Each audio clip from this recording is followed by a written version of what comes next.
Hello అందరికీ ఈరోజు omelette ఎలా తయారు చేయాలో ఈ వీడియోలో చూద్దాం.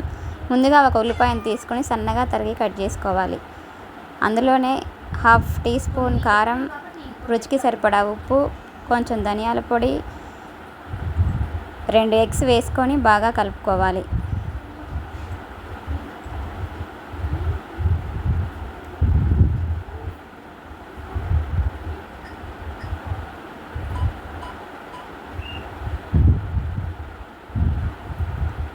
ఆ తర్వాత ప్యాన్ పెట్టుకొని కొంచెం ఆయిల్ వేసుకొని ఆమ్లెట్ వేసుకోవాలి.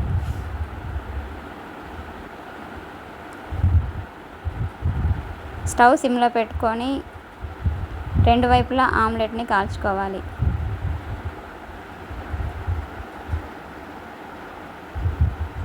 అంతేనండి, ఎంతో టేస్టీగా ఉండే ఆమ్లెట్ రెడీ అయినట్లే. Please subscribe my channel, like, share and comment.